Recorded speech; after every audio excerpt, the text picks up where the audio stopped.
I got it. Good morning, everybody. Happy February. I don't know about you. I feel like February is the hardest time of the year. It's like that in between of cold and you're kind of sick of the snow and you're kind of sick of the cold and you really want spring. And then you get that random 50-degree day and you're like, it's coming, but it's not here yet. So hopefully you're hanging in there. But the sun is awesome. It's true. I'll take it. Yeah. I have 20-mile-an-hour winds where I am right now, though. So that's been interesting. You realize which of your walls or windows are inefficient with 20-mile-an-hour winds. All right. So I'm going to share my screen for a second for a very exciting background image for you all. And we will do some introductions. So I think y'all know me, Stephanie Cavino from the Blackstone Watershed Collaborative, and we can just pop around. Kaylee. Everyone, I'm Kaylee McLaren. I'm the restoration coordinator at the collaborative. Thanks. John Rogan. Hello, I'm John Rogan from the Geography Department at Clark University. Thanks. Katie Liming. Hi, I'm Katie Liming, the Blackstone Farm Program Coordinator for the City of Worcester. Thanks, Katie. Ted. Hi, I'm Ted Beauvais, president of the Blackstone River Watershed Association. Thanks. Eric. Hello, Eric Breitkreutz, Superintendent, Blackstone River Valley National Historical Park. Greg. Greg Dorschler, Intercollegiate Outdoors Coordinator with the Greater Worcester Land Trust. Thanks. Monica. Hey, Monica. Hey, Monica Driggers, Senior Program Director for Mass Rivers Alliance. Donna.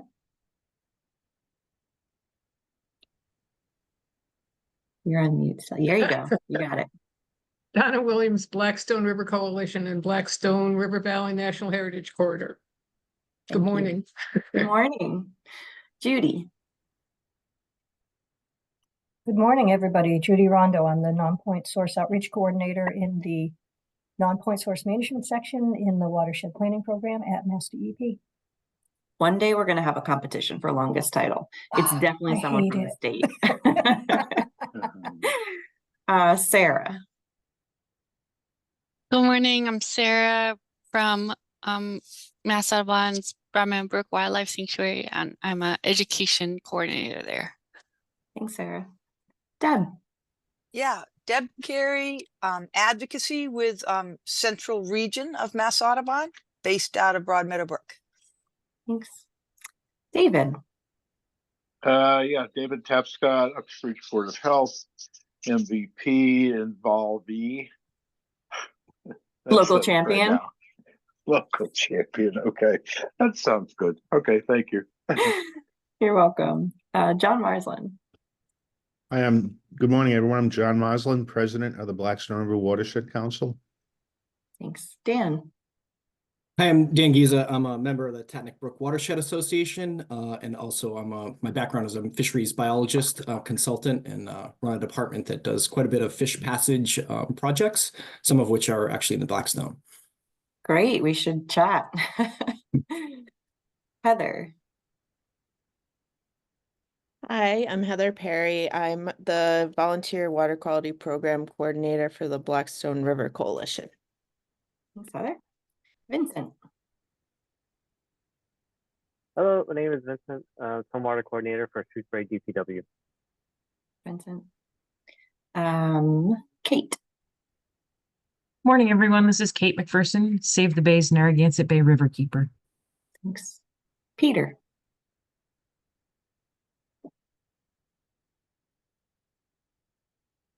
Hello, I'm Peter Coffin with the Blackstone River Coalition. Thanks, Peter. Kelly. Hi, everyone. Kelly King. I'm an environmental planner with the Horsley Witten Group based out of Rhode Island. Thanks, Kelly. Rebecca. Rebecca Quinones, Massachusetts Division of Fisheries and Wildlife. Thank you. Allison. Good morning, everyone. This is Allison Hamill from Rhode Island Department of Transportation, the Environmental Division. Thanks, Allison. Erin. Hi, everyone. It's Erin from Senator Reed's office. Thank you. Good morning. Courtney. Hi, all. Courtney Schmidt from the Narragansett Bay Estuary Program. Thanks. Bryce. Hey, all. Bryce Dubois, Professor of Environmental Studies at the College of Holy Cross. Thank you. Sarah Plotnicki.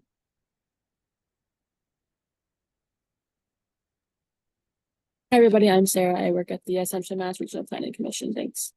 Thanks. Shireen. Hi, sorry I joined late. I'm Shireen Hamade. I'm the Visitor Services Supervisor at the Blackstone River and Canal Heritage State Park. I'm with TCR. Right. Welcome. Sorry we haven't met yet. Mark.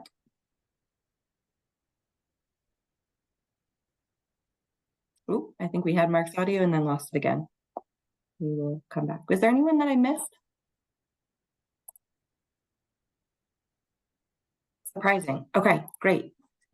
Well, I will hand it off to John Rogan from Clark University, who runs their HERO program, which is Human Environment Regional Observatory. And they have some pretty interesting research and do presentations every year on what they've learned. So we're happy to have him here. And he's one of our best connections at Clark. He's very great at working with us. And he's the reason that we have Kaylee as well. She was working in a class with John and then ended up interning with us and then staying on. So John, I'll stop sharing and you can take over. Thank you very much. I appreciate it. Thank you for the invitation to speak.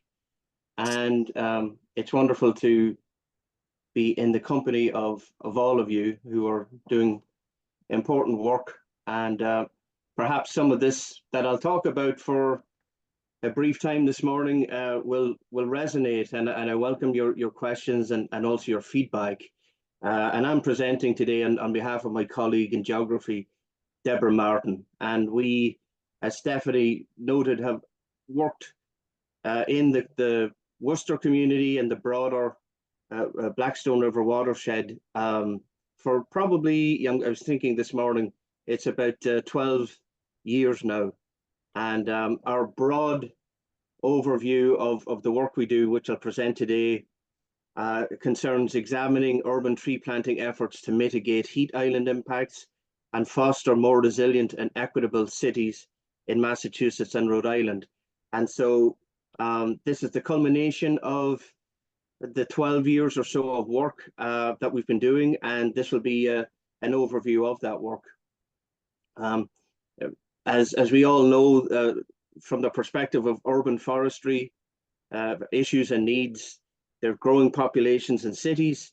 Many of the new populations are in what are termed environmental justice communities.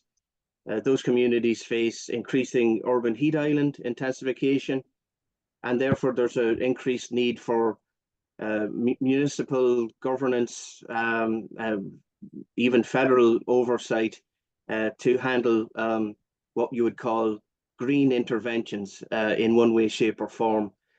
And with the influx of federal money that came from the Inflation Reduction Act, Deb Martin and I are concerned and interested in equal measures of what is the fate of the communities and the trees that are planted as a result of this large influx of money. So it's a great thing to have that investment. And I'm going to share with you a summary of what we found in terms of tree growth, tree health, heat island trends, and resident opinions in relation to tree planting programs. As Stephanie noted, I'm the co-coordinator of the Human Environment Regional Observatory, which is principally an undergraduate-run, led research program, and we run it in the summer. And we're now in our 25th year of operation, and we've mentored and supervised over 200 students in that time. So anything I say today is a credit to all those who've been involved. Deborah Martin and I have different approaches to studying this broad interest that we have in municipalities and urban tree planting initiatives and their outcomes. I take the biophysical approach where I take tree inventories, use GIS, and assess the health of trees in relation to their siting, how they were stewarded, how they were watered, and their impacts on land surface temperature and other would-be ecosystem services. Deborah Martin, on the other hand, who is broadly defined as a social scientist, gets into the details of the motivations that residents have when trees are planted, to care for those trees, what types of trees they want. And we feel that combining these two tracks and these two forms of inquiry give us a more well-rounded assessment of what works with tree planting and what doesn't work. And as I move forward now, I'll describe what works and what doesn't work in brief. So one of the main collaborators that we have is the state of Massachusetts DCR and the Greening the Gateway Cities program, which has been in operation for about 10 years now.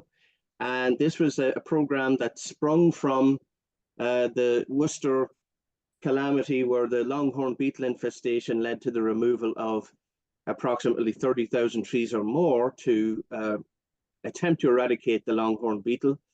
And one of the outcomes of the longhorn beetle removal program was the experience of residents, the shock and the concern about tree removal in their yards and along their streets, and their very quick sensation of having larger utility bills in the summer as a direct result of the removal of trees.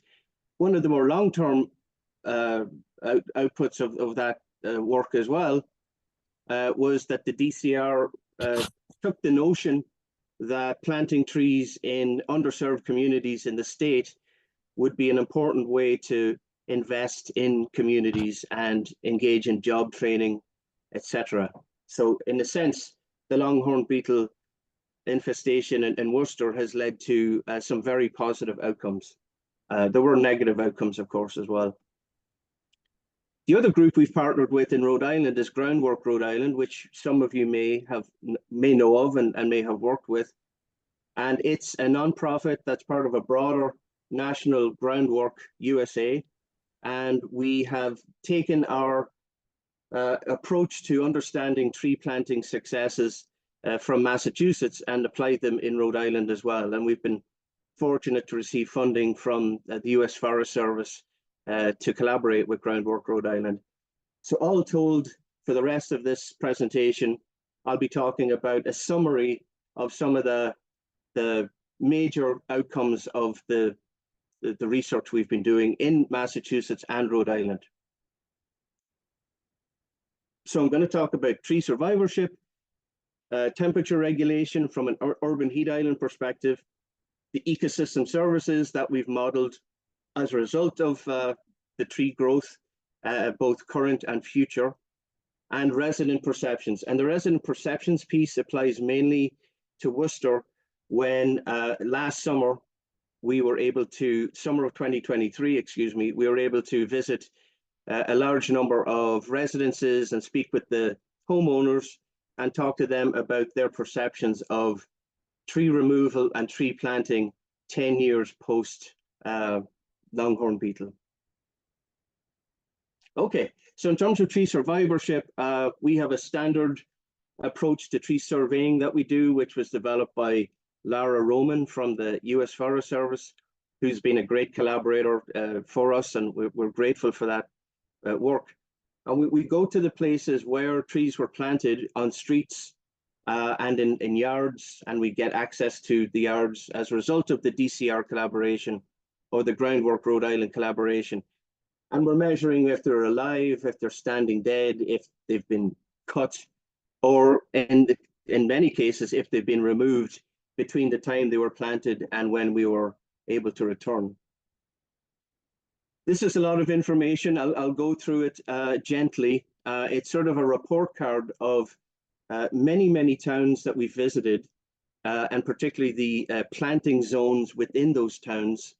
Those are labeled as environmental justice communities. We can start at the top with Worcester in the top left, which was a DCR and Worcester Tree Initiative planting program. And on our first round of tree survey 10 years ago, the trees planted as a result of longhorn beetle had about 87% survivorship. When we returned in summer of 2023, that survivorship had dropped to 79%. And I'll go into some of the details of that. So in Worcester, we've been able to do 2 surveys of trees that were planted, and we're seeing those survivorship trends in full. There's a list then: Chelsea, Holyoke, Fall River, Revere, Leominster, and Pittsfield. And those survivorship rates for our first inventory range between 90% and 78%. And the variation between those survivorship rates will be explained in a little bit. On the bottom, you can see the survivorship rates for cities and areas in Rhode Island with groundwork. And on their first survey, the survivorship was impressively high at 92%. If we take the cream of the top of all of the survey work that we've done, we can pool an assessment of which species have survived the best, with no accounting for numbers planted. This is simply, if a tree is planted of a certain species, which ones have the highest health and survivorship. And those are listed in terms of shade species: little leaf linden, tulip trees, pin oak, holyoke, honey locust, and red oak. And for ornamental species, which tend to be planted less along streets and more in front yards of homes, cherries, Japanese tree lilac, dogwood, and dawn redwood. In terms of survivorship factors, where we do analysis of the trees and their health and variables that we've been able to link to the tree health with statistical analysis, which I won't go into the details of here, we can look at some of the negative factors. So I'll go down the list of negative factors that significantly impact survivorship. So the first one is the number of trees planted in a parcel. So we found that if there are more than 6 trees planted in a given parcel, the likelihood of mortality doubles. So we kind of maybe put that down to too much of a good thing. If there's a landowner, a homeowner who is really excited about having trees planted, there perhaps is a trend there of too many trees to look after. And watering, of course, in the first 5 years of a tree's installation in a site is really, really crucial. What we've also found was that backyard trees are more likely to be dead or removed when we survey them at any time in our program. This could be due to a number of factors. One is linked to the next issue, which is new home ownership. If in 10 years' time or so, a house changes hands, if for one reason or another, we found that those trees are more likely to be either removed or dead. Contrary to what we might like to think or hope, maintained parks have very low survivorship rates. Parks in all of the cities that are listed on the left have had relatively poor survivorship, probably the lowest of any type of site that we've been looking at: commercial sites, schools, municipal ownership. It's really parks that, surprisingly to us, have not had good survivorship. In terms of species, if those species are conifers, from firs to spruces, or black gum, ginkgo, those are species that trend to not do as well.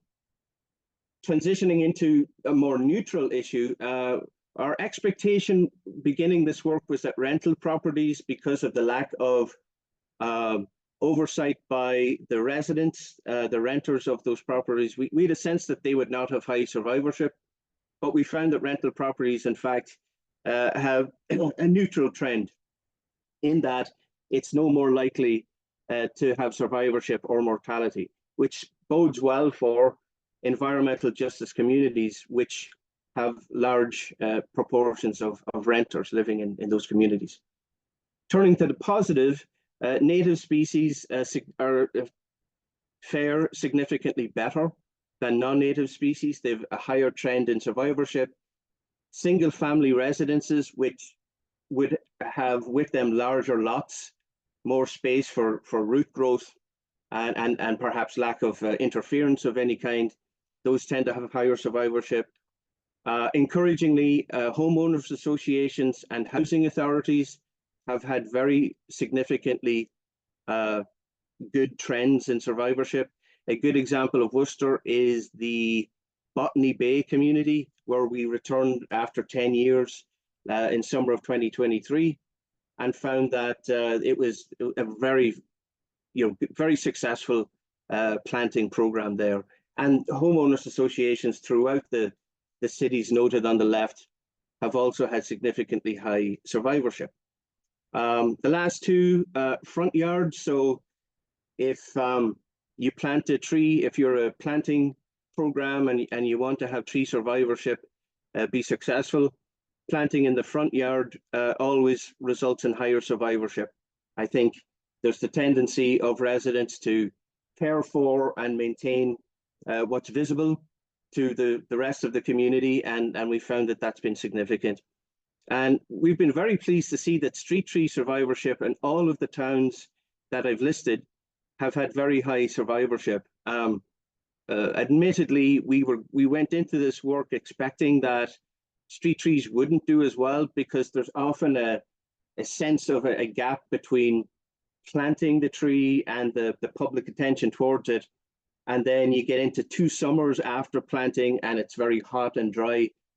In fact, we found that good management and stewardship by the DCR or by Worcester Tree Initiative or by Groundwork Rhode Island it's really a great success story. So this slide contains a lot of information that is essentially a report card on how things have been going over roughly a decade of street tree planting.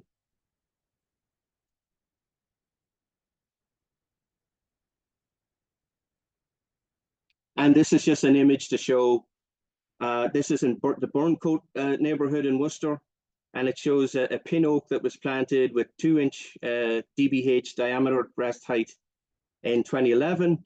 And then in summer of 2023, you can see an 11-inch DBH, and it's a very tall street tree that's providing shade for nearby houses as well. So you can't beat the pin oaks for good survivorship and growth. Okay, so sorry that this is perhaps quite a shift, but it's all linked together. We've taken long-term readings of temperature, particularly surface temperature, but also air temperature in the sites, both individual tree level and surrounding that tree in terms of homes and streets. And we've been measuring the temperature. And this is just an image to show you on the left. This is a thermal image that we collected with a drone. This is in West Boylston. And the image on the right is a true color image. It's just like an aerial photograph. And you can see that the trees that are on the right-hand side, those are the dark blobs that are in the thermal image. So anything dark in that thermal image has very, very low temperature.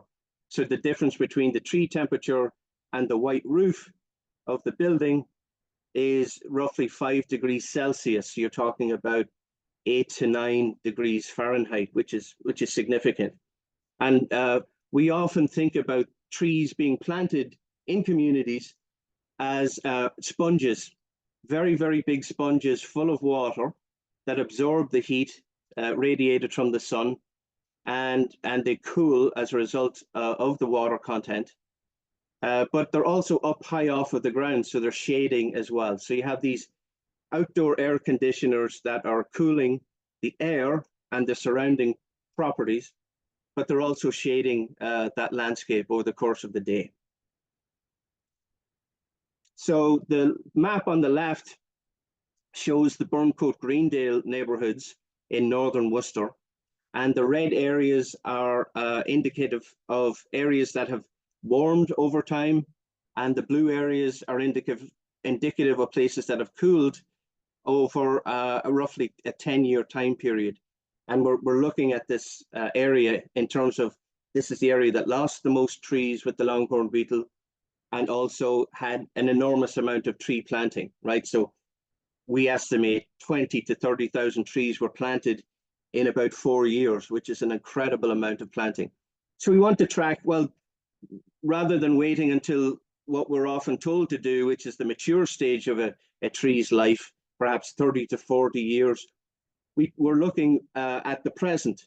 And so after 10 years, we're finding significant cooling, and that's what the maps on the right-hand side are showing. The dots and the imagery are showing where there was a combination of DCR and Worcester Tree Initiative tree planting. The DCR planted in yards, and the Worcester Tree Initiative planted along the streets. And we found significant cooling for those blocks of homes and residences of about an acre scale. So we're seeing significant cooling there of anywhere between 8 and 9 degrees Fahrenheit. And we expect that cooling effect to continue as those trees grow and have taller, larger canopies and are taller as well. So we can sum up some of our temperature work by giving to municipalities some numbers to work with. We found that a 10% canopy per acre will provide 1 degree Fahrenheit temperature decrease. So by increasing that to 20%, we would see 2 degrees and upward. In terms of tree planting density, greater than or equal to 3 trees per acre achieves the greatest cooling rate. So that is, if you plant 3 trees in a city block, let's call it an acre, you're beginning to get that signal of cooling. And the more trees you add to that density, the more cooling that you'll have. We took a look also at research on white roofs that one of the HERO students worked on. White roof treatment is growing in popularity. The Walmart on 146 in Worcester had the white roof put on, and we found significant cooling there. And throughout the city in different towns, white roofs and municipal buildings is a trend. And what we found is that you need about 40% of white roof per acre to gain a 1 degree Fahrenheit temperature increase. So you need essentially 4 times more white roof per acre than tree cover to achieve the same cooling, which is a relatively new finding for us. So there are different ways to provide cooling for communities. There's white roofs, there's trees, and trees do a far better job. They're more efficient at cooling for a lower amount of trees planted. Okay. We've worked with the iTree program from the US Forest Service, and we've worked with the ecosystem services modeling. And what this map shows you is the environmental justice or planting area in Chicopee, Massachusetts, along the Connecticut River. And the green dots in there are the trees that were planted by the DCR about 7 years ago. And here you see by block and parcel on the right-hand side, the energy cooling that we forecast for this area to 2050. So we're talking about forecasting into the future by 30 years or so. And what we're able to show there is per block what the annual energy savings are for those people living there. So on an optimistic side, with lots of trees planted, energy savings are $70 to $150 per year. And essentially, we're looking at this in the summer. And corollary to that, we're also looking at factors like pollution removal and savings related to that as well, which is more of a complicated calculus to it. However, we do provide this information to municipalities as needed. Okay. So in summary, with this work, before I get to the interview issues and resident attitudes, we've documented, I think, pretty clearly that planting trees when they survive and thinking about why and how they survive has enormous benefits in the long run. and this is not a surprise to the audience here today. But we try to put some numbers in terms of number of trees planted and cover required per acre, and which trees do well and where to plant them so that they'll survive. In summary here, we provide some fact sheets for towns. This is an example for Chicopee, which I just talked about. In 2018, juvenile trees were providing $1,500 in energy savings per planting zone. And if we forecast to the future, if those trees survive, we're finding that there's a 280% increase in energy savings just for those small areas where trees are being planted. And as I said earlier, a planting density of 3 trees per acre at minimum starts that process in terms of cooling. Fewer than 3 trees per acre, we found, is not significant in cooling. Okay, so I want to just transition to the interviews that were conducted in summer 2023 with the HERO program, and Deborah Martin, my colleague, is on the right-hand side there of the photograph. And we went to residents who had trees removed as a result of the longhorn beetle, and most of them actually had trees planted as a result of the DCR, or the Worcester Tree Initiative's tree planting program. And some of the basic questions we ask are, how do the residents perceive the role of trees and the DCR's tree planting initiative in their property and in their neighborhood? And do residents' past experiences and beliefs in terms of the longhorn beetle impacts tree survivorship and stewardship? So this is another big infographic for you, where I'm happy to share these slides because there's a lot in them. We asked, what are the benefits of having trees on your property? A very broad question. And we found the answers range in scale. So being geographers, we always have to bring scale into it. So people spoke about individual trees in terms of their shade, their aesthetics, wildlife, noise reduction, and cooling. But on another scale, they spoke about their property and the economic and aesthetic benefits, so increased property value. Even better if it's a neighbor's tree to increase your property value. And then on the neighborhood scale itself, air quality, extreme heat, and aesthetic benefits. So answers were pooled and sorted in terms of the different scales that people were talking about. On the left-hand side, in answer to the question, what are the benefits of having trees on your property? It ranges from the top 80% to shade, then aesthetics, wildlife, privacy, and so on and so on. And some quotes here for you. People speak about birds, or I want a live fence. So I chose the arbor vitae for privacy. Every tree is worth 10 air conditioners. So this is just some of the attitudes that people expressed.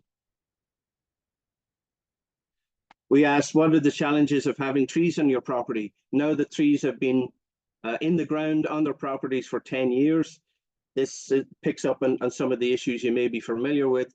Leaves and cleanup are a big issue. Hazards and damages during storms. People have negative views of wildlife in many cases, and trees drawing wildlife, whether it's birds or squirrels and things like that. Lack of space and the feeling that the trees are too tall.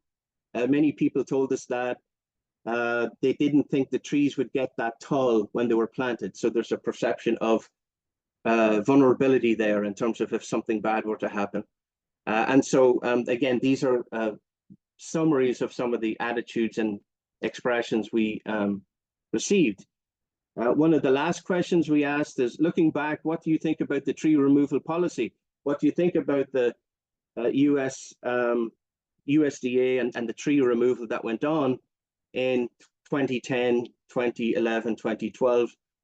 And it was a mixed response. 30% of residents reported positive perceptions, and 38 reported neutral, and 13 to 17 either had negative or no opinion.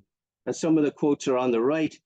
It's a shame, quite frankly, for that to happen, but I'm glad they did it. I think a lot of it is experimental because you've got something new. There's so much blame going around when, in fact, People were just doing the best that they could at the time.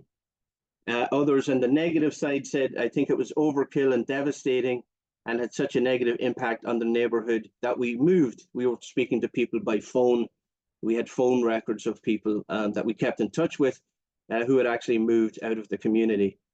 And then one very negative response was, I think they were just trying to make money at the time and they were just cutting trees down for no reason. So you can get a sense of the mixed attitudes there. However, 10 years on, people in general had either a positive or neutral view of the USDA's action. Does your neighborhood feel similar to the way it was before the longhorn beetle outbreak and tree removal? Again, it's mixed. 40% of people says it has recovered, that their neighborhood has the feel and the sense of how it was. As one resident said, as those trees are maturing, it's starting to get that old look. And then others have said it hasn't fully recovered yet. It's still a bit bare. To people saying, no, it's definitely not. It will never be the same.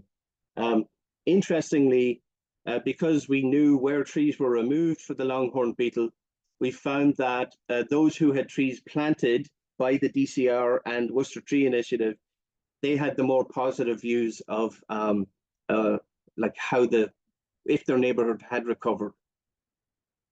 Okay, so in summary, thank you for listening to that very quick overview. We're seeing encouraging trends for tree survivorship, which we pass on to other tree planting initiatives whenever we're asked, and we're engaged a lot with different groups. Temperature regulation for the urban heat island effect is significant, and it's not yet in its mature stage yet. So that's very, very positive.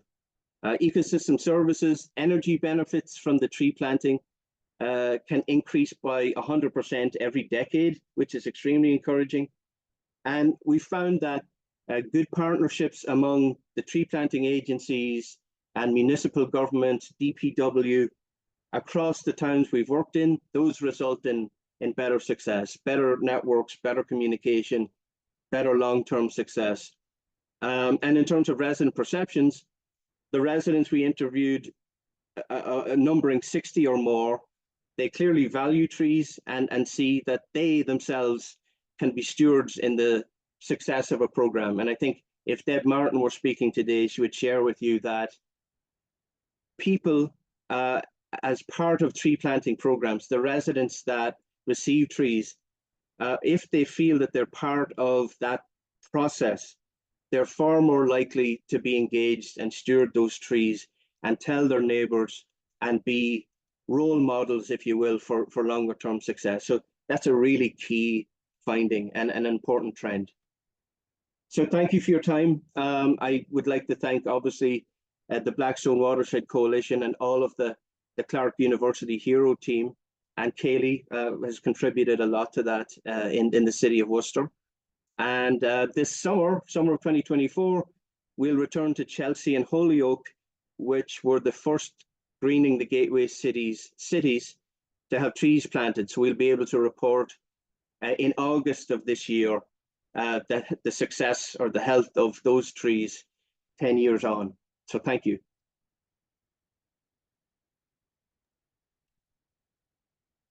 Thanks, John. I know that there was one question in the chat from Katie about whether you asked both landlords and tenants, or just landlords, because sometimes tenants are actually the more active steward. We spoke with mainly homeowners who were residents. We didn't speak with landlords, to my knowledge. Difficult to track down, difficult to hear back from.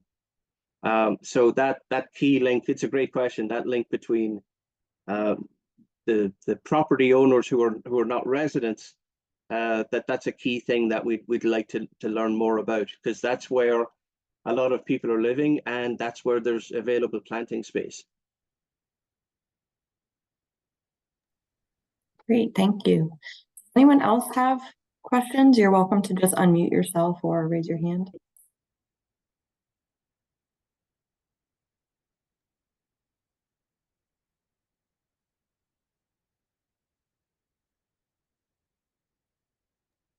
Yeah, go ahead, Ted. Yeah, I just want to say how inspiring this is, and it's perfect timing for the city of Worcester, which is embracing its new urban forestry plan. And I think this just really supports the goals of the urban tree. We have a tree commission now that's up and running and has some great people on it. And this is really good information for them to be able to push hard on the most, we really want to see a very substantive urban master plan adopted. It isn't at the moment, but the tree commission is pushing, and this is great. This just really justifies Worcester going full steam ahead. So we're gonna have to have you keep going around town, John. Happy to do it. Yeah, maybe connecting with the tree commission, that would make sense too. Absolutely. Yeah. Anyone else have questions?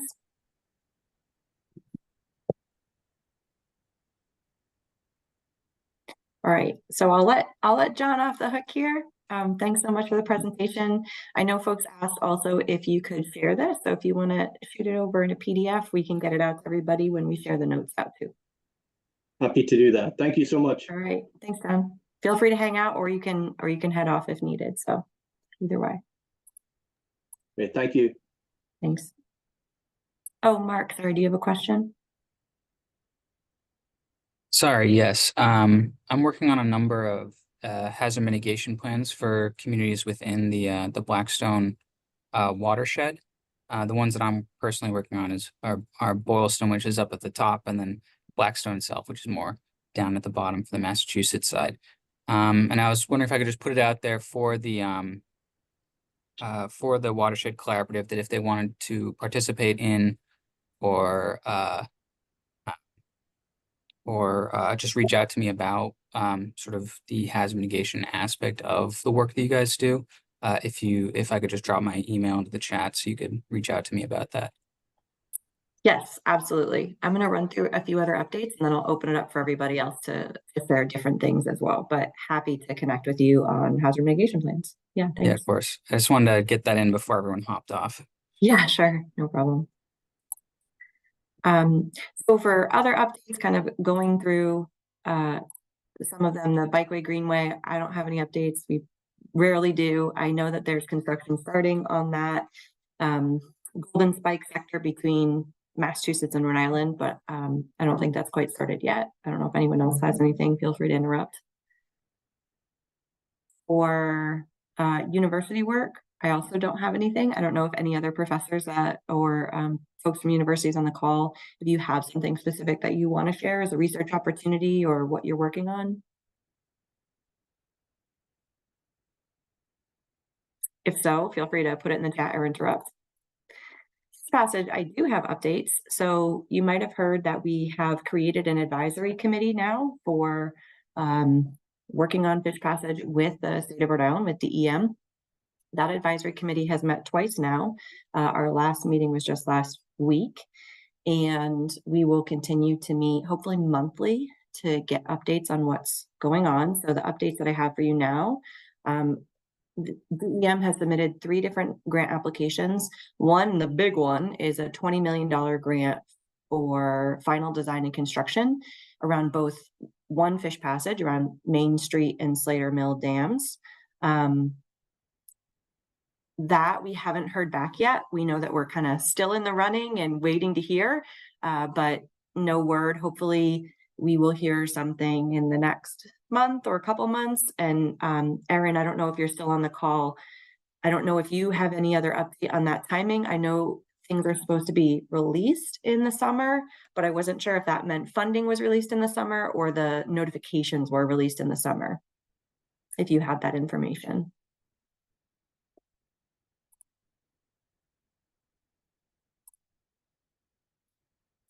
Okay. The other applications that were submitted were for U.S. Fish and Wildlife Service. One was a $2 million grant for further design on Elizabeth Webbing, and the other was a $2 million grant to support that Main Street Slater Millfish project. We estimate that the final design cost will be around, not design, but design and construction costs will be around $26 million. So even if we got the NOAA grant, we'll need additional funding. Those were not selected for award, so we will be pursuing additional funding to help this along, because everyone's on the same page that we know we need it, and we know that Blackstone is a highly deserving location to bring all of these fish back. I was just speaking to someone at DEM yesterday, and he mentioned last time they went out and did electroshock fishing at the bottom of the Main Street Dam, they still were amazed at how many herring and bass and shad were still there trying to get up that river and are blocked by our dams. So we are still looking to create that fish passage and get those migratory species back. Speaking of which, if you want to join us, please join us. Our second annual Fish Migration Parade. We had a great success last year with a couple hundred people showing up. We're planning ahead this year. We've learned a lot from our first one. So it's going to be on Sunday, May 19th. We have an Eventbrite for it, which I can share the link with you. Kaylee, if you can put that in the chat. We also have this poster, which we're happy to share. We have a Facebook event that we're creating. So we're trying to get it out there on kind of all mediums. We'd love your help in sharing this information, inviting the community. Everyone is welcome. It will be broken out into 3 sections. So the first part around 1 p.m. We'll have lots of different organizations tabling. If you're interested in tabling, Kaylee, I'll also ask you to put that in the chat. We have a form, quickly fill out your name and contact information. We're looking for really diverse groups to come and attend. So we have the Pawtucket Fire Department, we have Seafood Rhode Island, a lot of the environmental nonprofits that we're all kind of familiar with, like Save the Bay and Friends of the Blackstone and the Collaborative. But we'd love to have your organization there as well, if you want to share it with others. The second part around 2 p.m., we're going to have drumming, dancing, and speakers. So we have speakers from our different tribal partners, including the Hassanamisco Band of Nipmuc and the Narragansett Indian Tribe. We've also invited EPA Region 1 Administrator David Cash, and we'll be sending out some other invitations soon, and then we'll get our press release out once we have those speakers confirmed. And then we'll also be asking some additional folks, instead of making a really long speaking program, to just record like a 1-minute quick, this is why Fish Passage is important and I support it. So we'll be asking folks to record that and then put it together as kind of a compilation of everyone's different support on this project. And hopefully that can help us in future grant opportunities as well. Last part, of course, is around 3 p.m. We will be parading our herring. So we encourage you to come to a crafting event, which we are planning now, and color fish, create crafts, make a fish costume, bring a fish costume that you already have. Definitely want people to be really creative on this, and everyone's kind of welcome there. So it'll be about a 1-mile loop, same as last year, starting and ending at Slater Mill. Any questions or comments on this that my partners wanted to add? Okay. So for water quality, I want to highlight that the Blackstone River Coalition's annual Water Quality Summit is coming up Saturday, April 6th from 9 to 12 at the Cumberland Public Library. So come check it out. And Heather, I don't know if you want to add anything there of what you'll be sharing. I know I'm putting everybody on the spot as we go through. Hi, yeah, it's our annual Water Quality Summit and volunteer recognition. But anyone that's interested in the water quality program is welcome to attend. The doors open at 9, so we might kind of start a little bit more like 9:15. Yeah, we'd love to have anybody that's interested to come and join us. Great, thank you. Thanks. We also, we keep reminding everybody about this Dam Busters series. So the next Dam Busters webinar is on March 6th on assessing local impacts.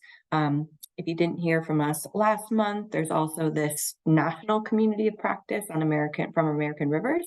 And we're also in conversation with some of our partners to figure out how we can best get some kind of peer-to-peer learning opportunity for folks. So hopefully we'll have more information on that soon. But if I don't have your contact information specifically around dams, if you didn't attend our dam conference back in October and you're interested in a community of practice or peer-to-peer learning, please let me know. Yeah, Bryce. Steph, I was trying to write this in the chat, but I'll just say it. Going back to the migration, the fish parade. Just wanted to put out there that we're also trying to support some intertribal educational opportunities, and yeah, building out a brochure and some information about that. So if folks are connected at all to especially K through 12 spaces, but even extracurricular spaces. The goal of that fish migration parade is, in part to also have broader conversations about what river restoration is and what, dam passage is, including cultural restoration. And so we see those, intertribal educational. We lost your audio there, Bryce. That school. Ooh, you're cutting out a little bit. But I think we have it of these opportunities for educational programs, specifically highlighting the opportunities of connecting this Indigenous culture and fish passage and restoration. Sorry, we're losing your audio. But yes, absolutely. If you're interested in that or you have connections to different schools, please feel free to reach out to me or reach out to Bryce. And Bryce, if you want to put your email in the chat, or if someone else wants it, if Kaylee, you can throw that in the chat maybe for him. And I know Sarah from Mass Audubon, we've had some conversations about that too. So happy to follow up there. Thanks.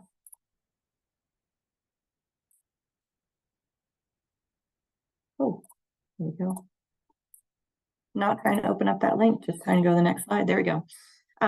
We want to keep giving you updates on CSO when that occurs. So the Worcester has had a couple of CSO events in the past month. However, there haven't been any untreated discharges. So it's been about 2 million and 3 million gallons that have been discharged in January previously. There's also a sanitary sewer overflow, which is an SSO, meaning it's not one combined pipe. It's just that the wastewater treatment facility or the pump station in Shrewsbury had an issue and overflowed. So there's more information here. And I don't know, Vincent, if you wanted to add anything or anyone had questions on that.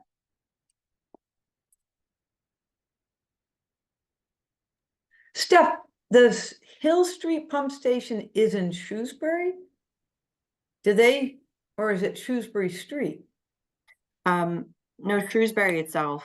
I don't know if there's a separate Hill Street in both communities, but yeah, Shrewsbury had an issue. So it just flowed into Lake Quinsigamond? Do we know what? Yeah.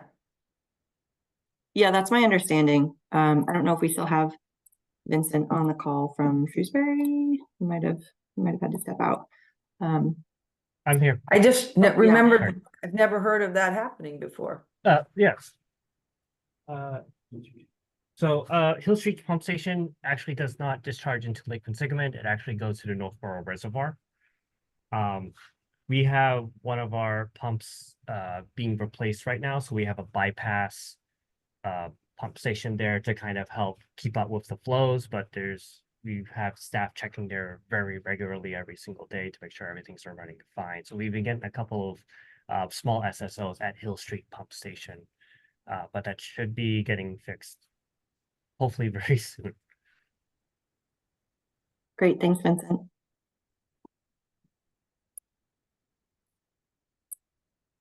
Another update I wanted to provide is just a reminder that it's conference season and there's a lot of different events coming up. So the Mass Association of Conservation Commissions, MACC, is on Saturday, March 3rd.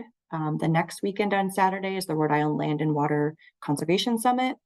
The Mass Land Trust Coalition is 2 Saturdays after that. And then jumping ahead a little bit into May, we have the Rhode Island Flood Managers Association. I think I'm getting that right. River Rally, which is not local, but a really exciting one that I know a lot of our partners attend. And then similarly, the National Adaptation Forum is a really big one that is in the Midwest coming up in May. And then the Massachusetts Floodplain Managers will be later in the fall. So let's see. Those are all in-person conferences, by the way. Yeah, they're all in person? They're all in person, yeah. Another update is that the Narragansett Bay Estuary Program has an open call right now for education and outreach projects. It's a really easy form. So if you're scared of grants, but you have this idea of like, I wish I had another watershed model, or I really want to run a programming on Indigenous education, or, you know, there's something that you want to do that connects education and outreach. NBP has a super simple, like 5-minute form. It's a Google form online, and they will be going over those funding opportunities really soon. It closes on March 1st, so try and get those in. If you're interested in an idea, but you're not sure how to like workshop it, feel free to reach out to us and we can help you with that as well. It's a really good opportunity. For Worcester, they're now next. Their long range plan is now open for draft comment, or open for comments on their draft. So check out their website. It's really nice that not only do they have the actual draft itself for review, but there's, if you're more of a visual video person, there's a video on their website that you can also watch. It's kind of an overview of what the plan is about and what's included in there. So I recommend you check it out and can provide comments. We'll be working on our comments as well. I don't have the date of when those are needed by. I don't know, Katie, if you have that off the top of your head.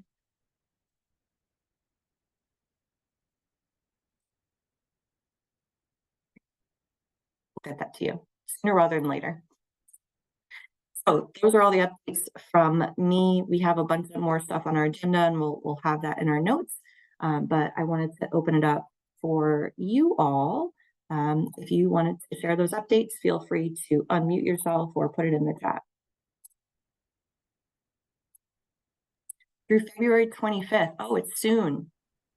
So in the next week or so, check out that Now Next plan and give your comments. Other updates and things that folks want to share? Yeah. Judy, and then Deb, and then Mark. Yes. So, John,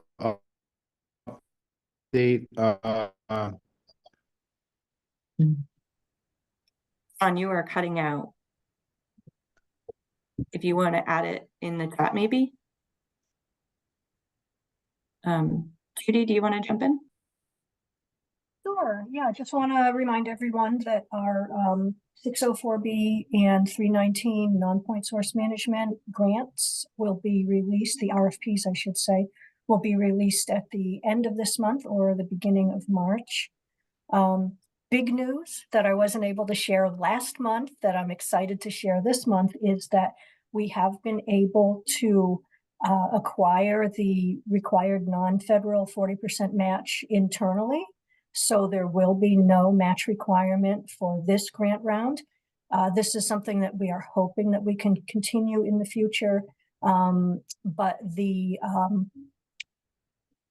method that we identified to provide the match is something that we're going to have to review and pursue every year. So hopefully in the future, we'll be able to provide at least some match to help you find that match for your proposals. But for this year, no match requirement.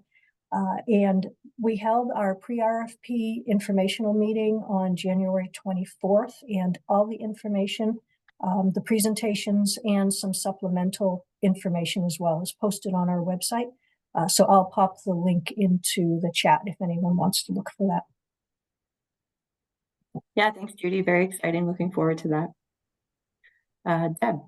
Yeah, I just wanted to applaud Greg Dorchler because he's gotten some Holy Cross students to help Mass Audubon reblaze and establish the link between the Blackstone Bikeway just south of the visitor center that leads you up and over into Broad Meadow Brook on the Smiley Face Trail.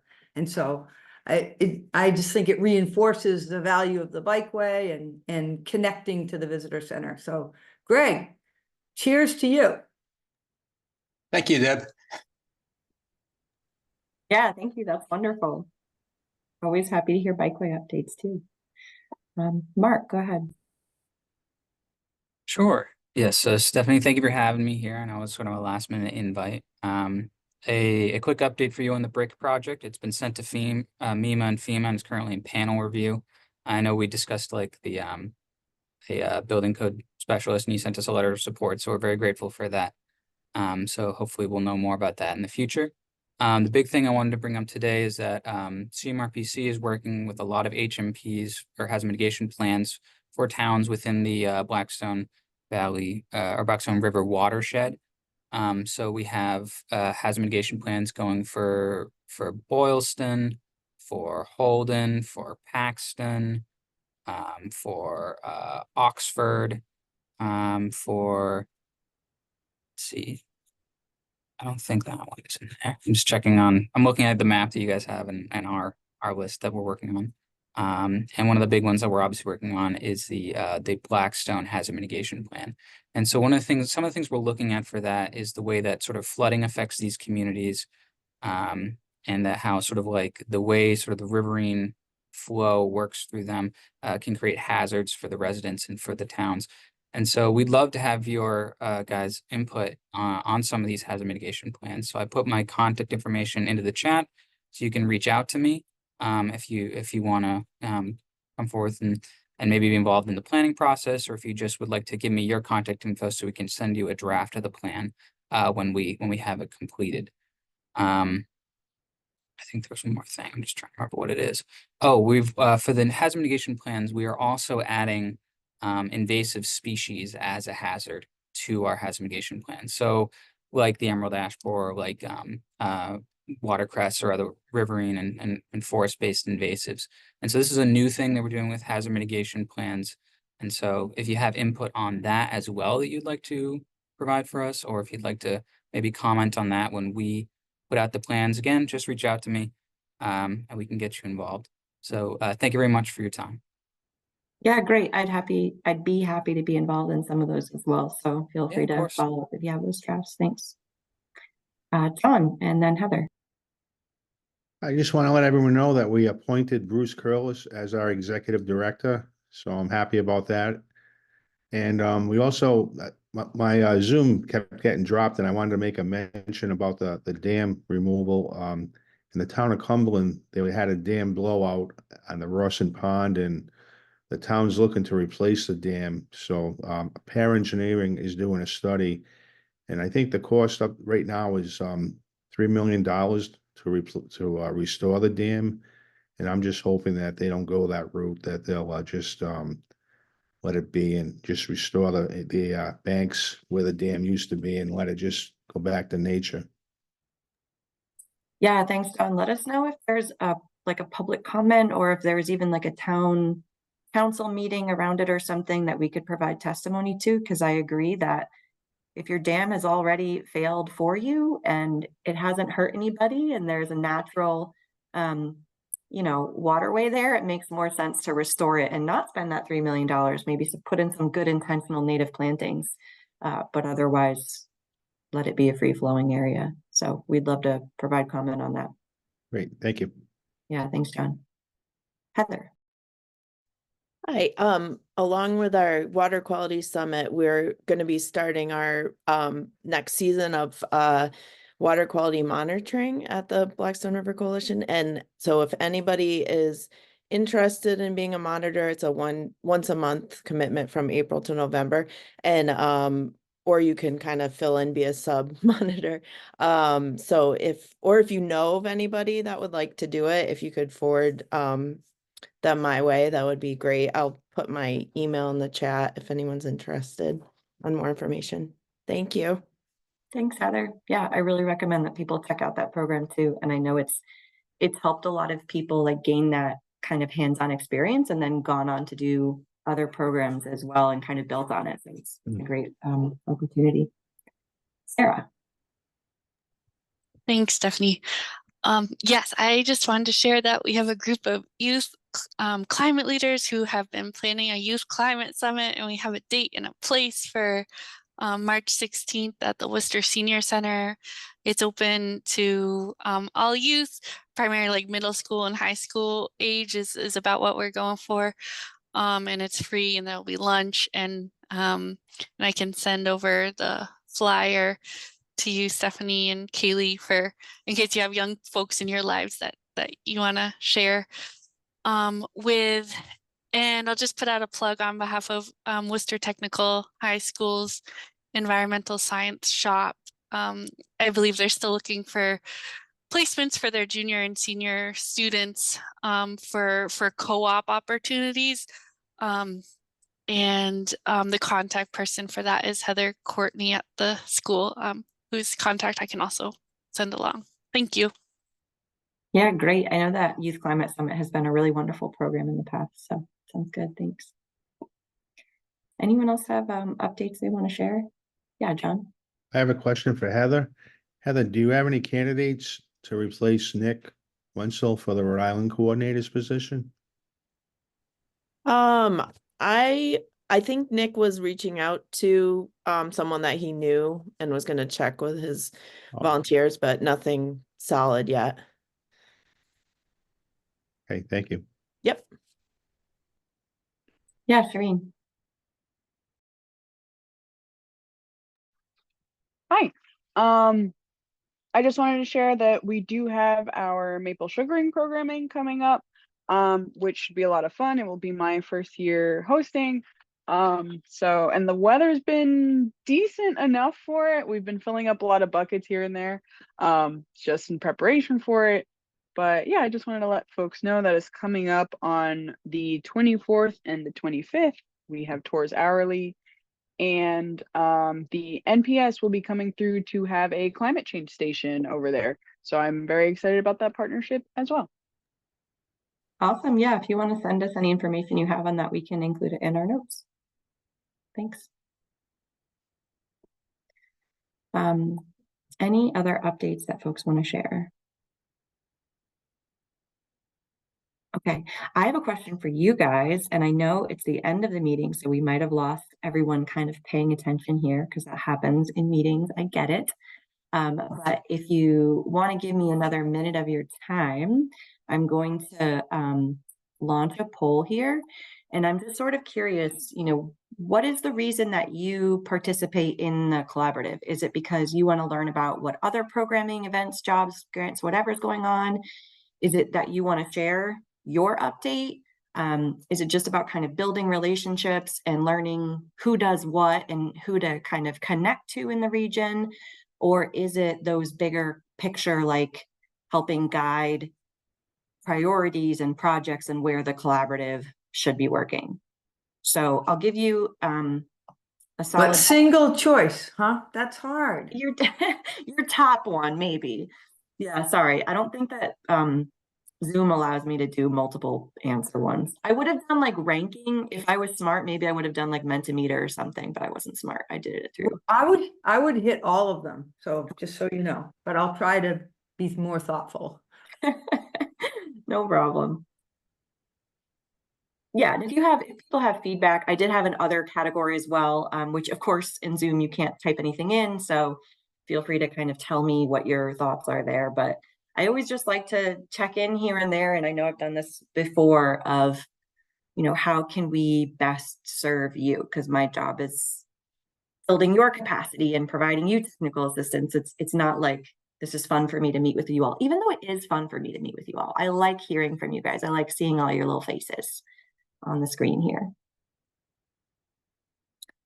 Okay, so it sounds like mostly hearing about what's going on, programs, grants, jobs. Quite a few people said relationship building, and then there's also a little bit of a tie here with sharing information and guiding priorities. All right, I'll give you another second and then I'll end that one. Oh, sorry, second question I didn't mention. Yes, that also went apparently. What do you want to see more of? So is it short speakers, in-depth presentations, facilitated kind of activities to more like peer-to-peer learning that we're working on something in small groups and having like facilitated breakout sessions, or facilitated activities to guide watershed priorities, which interestingly is our top one. Okay, that's really helpful because it sounds like we're doing the opposite of what you need, right? We have a lot of short speakers, which are not what people want anymore, perhaps.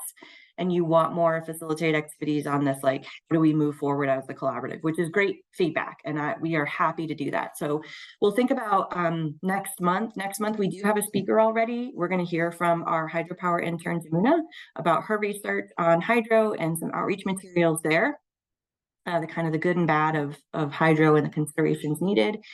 But we also can add in some additional more like facilitated conversations and bring to you maybe what we're doing in the background of what we're working on as well, because there's a lot of that. Okay. We also will be having an in-person meeting, which I'm pretty sure we said is in April or May. I have to go back and check our notes. But we'll be having an in-person meeting soon, and we'll be sharing that information with you so you can plan ahead. Do people have like a preference of where that happens? I might just ask for like a library setting kind of in the middle of the watershed. The challenge is that we need really good internet to make sure that it's a hybrid meeting. I'm happy to host it at Clark, and that's very easy and very good internet, but I think a lot of you, the Southerners, will not want to come up watershed that far. So if anyone has ideas for that of where to host, please let me know. Do you have another question, comment? Deb, did you want to share? Oh, yeah, I was just going to say, I think the short presentations are great. I sort of see that as part of learning activity. So, because wasn't John Rogan, that was basically a short presentation. It was fabulous. So. Great. Okay. Well, we can also have those in there. Again, people couldn't choose more than one. So maybe their top priorities is kind of more facilitation, but having some short presentation as well. Great. Well, you've answered all of my questions, and I think everybody shared everything. So if there's nothing else, I'll let you guys go. Happy Friday. Please check out all the things in the agenda and the notes, especially, to be totally selfish, our Fish Passage Parade, May 19th. Put it on your calendar. Start thinking about fish costumes, and we'd love to see you there. So have a great weekend, everybody. Donna Williams has a great fish costume. Yes, Donna, you got to come. We know about that hat. Take care. But I don't know where it is. Does anybody else? It must be at Broadmeadow Brook somewhere. Basement of Broadmeadow Brook. That's where I last saw it. Okay, we'll have a search party. Perfect. Yeah. Okay.